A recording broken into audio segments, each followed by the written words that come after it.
Conceptual question number 3. You take your car to service station to get it polished. After a while you observe that your car attracts the dust. Why is dust attracted by the car?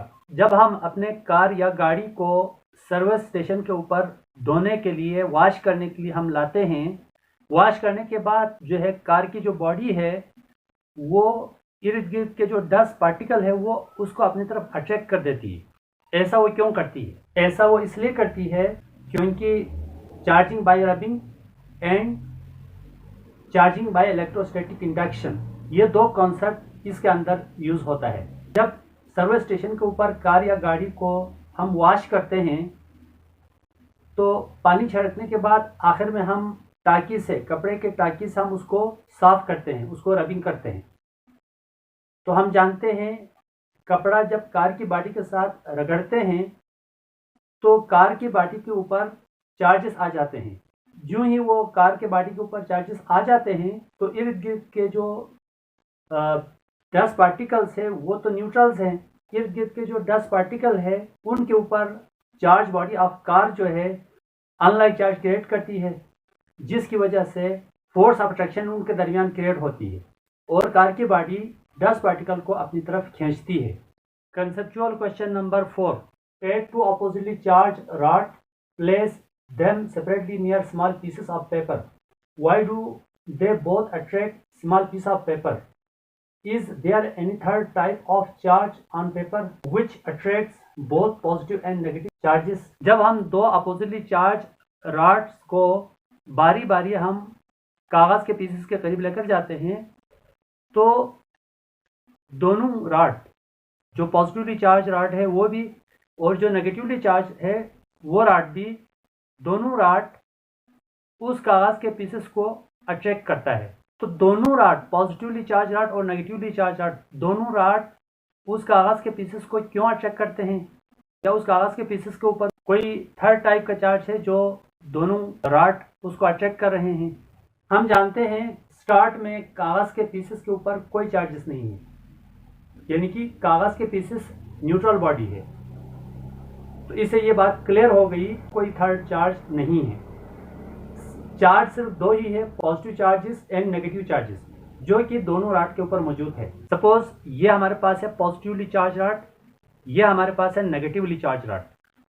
यहाँ पर suppose कोई कागज के pieces यहाँ पर पड़े हुए हैं, इस जगह पर सपोज कागज के पीसेस पड़े हुए हैं और ये पॉजिटिवली चार्ज रॉड है। सबसे पहले मैं इस कागज के पीसेस के ऊपर इस पॉजिटिवली चार्ज रॉड को मैं लेकर आऊँगा बाय इलेक्ट्रोस्टैटिक इंडक्शन। हम जानते हैं कि किसी न्यूट्रल बॉडी को चार्ज बॉडी की मौजूदगी में हम चार्ज करते हैं विदाउट टचिंग, इसको हम कहते हैं इलेक्ट्रोस्टैटिक इंडक्शन। ये जो पॉजिटिवली चार्ज रॉड को मैं इन कागज़ के पीसेस के करीब लेकर आता हूँ तो क्या होता है, ये जो कागज़ के पीसेस जो इस पॉजिटिवली चार्ज रॉड के करीब है, टच नहीं करना, करीब लेकर आना है, जितना हो सके करीब लाना है लेकिन टच नहीं करना है। तो कागज़ के पीसेस जो इस साइड पर है, इस रॉड के साइड पर है, उनके ऊपर नेगेटिव चार्ज क्रिएट होता है क्योंकि by electrostatic induction charge body के करीब अनलाइक चार्ज क्रिएट होता है और दूसरी साइड पे लाइक चार्ज क्रिएट होता है। लेकिन लाइक चार्ज से हमारा कोई गरज नहीं है, उसको हम डिस्कस नहीं करेंगे। सिर्फ हम इसी को डिस्कस करेंगे, इस रॉड के करीब कागज के पीसेस के ऊपर unlike charge that is negative charge create होगा। इस रॉड के ऊपर तो पॉजिटिव है। अब इस रॉड के करीब कागज के पीसेस पर by electrostatic induction negative charge create हुआ है तो unlike charges attract each other.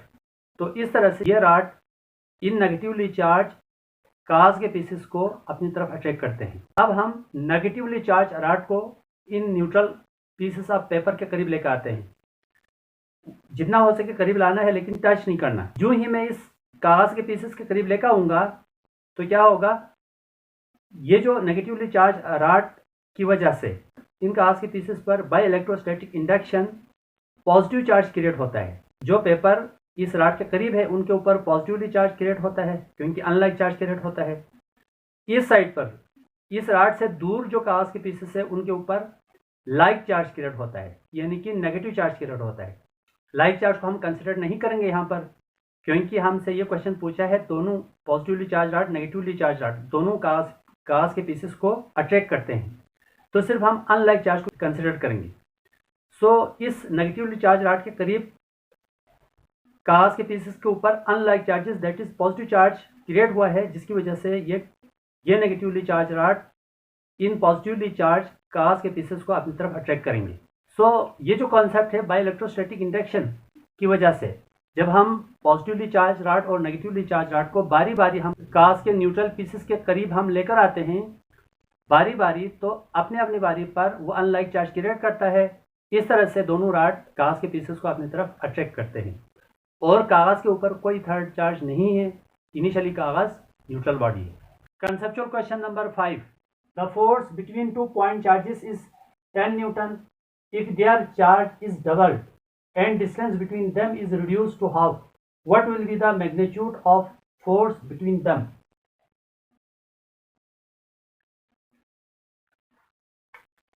दो पॉइंट चार्जेस है यहाँ पर Q1 एंड Q2, ये दोनों पॉइंट चार्जेस है और इन दोनों पॉइंट चार्जेस के दरमियान डिस्टेंस है इनिशियली r है और इन दोनों पॉइंट चार्जेस के दरमियान फोर्स ऑफ अट्रैक्शन है हमारे पास इनिशियली 10 न्यूटन है। इनिशियल फिर हमने करना है इनका डिस्टेंस हाफ करना है, चार्ज को डबल करना है। तो ये हमारे पास Q1 भी 2Q होगा और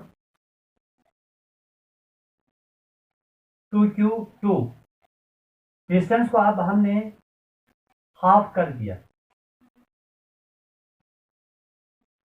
तो चार्ज को हमने डबल किया है, पहले Q1 था Q2, अब चार्ज को डबल किया 2Q1 2Q2 और डिस्टेंस पहले r था, अब r/2 कर दिया। तो फोर्स क्या होगी यह हमने फाइंड करनी है। Answer according to Coulomb's law,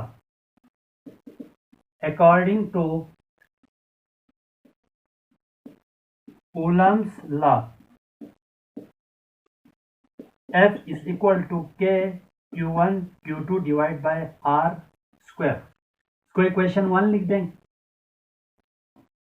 according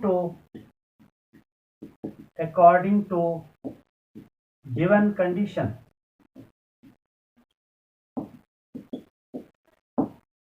है हमारे पास Q1 is equal to Q21 and Q2 is equal to 2Q2 and R is equal to R/2, then F dash is equal to F dash, यह हमने find करनी है। तो आप लिख लीजिए putting these values in equation 1 में जहां f है वहां पर f प्राइम पुट कीजिएगा। के कांस्टेंट है एज इट इज, Q1 की जगह 2Q1, Q1 की जगह 2Q1 मल्टीप्लाई बाय Q2 की जगह भी 2Q2 डिवाइड बाय R की जगह R/2 का होल स्क्वायर।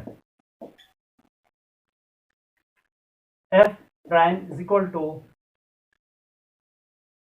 2 2 4 के Q1 Q2 डिवाइड बाय, ये जो स्क्वायर है ये R के ऊपर भी आएगा और नीचे डिनोमिनेटर में 2 है उसके ऊपर भी आएगा, तो ये 4 हो जाएगा। R स्क्वायर डिनोमिनेटर है, 4 डिनोमिनेटर का डिनोमिनेटर, तो ये नोमिनेटर में चला जाएगा। तो F dash is equal to 4 into 4 के Q1 Q2 divide by R square. 4 4 द 16, F प्राइम या F dash is equal to 16 और ब्रैकेट के अंदर होगा 4, ब्रैकेट के अंदर होगा के Q1 Q2 divide by R square. इसको इक्वेशन 2 लिख देंगे। इक्वेशन 1 का जो राइट साइड है वो इक्वेशन 2 के राइट साइड के ब्रैकेट के अंदर का सेम है। तो यहाँ पर अगर ये जो इक्वेशन 1 का राइट साइड f के बराबर है, तो इक्वेशन 1 का राइट साइड और इक्वेशन 2 के ब्रैकेट के अंदर वाला टर्म सिमिलर है, तो यहाँ पर मैं f पुट कर सकता हूँ। Putting equation 1 in equation 2, bracket के अंदर f पुट कीजिएगा, f प्राइम या f डैश 16f, तो f prime is equal to 16f, hence force increases 16 times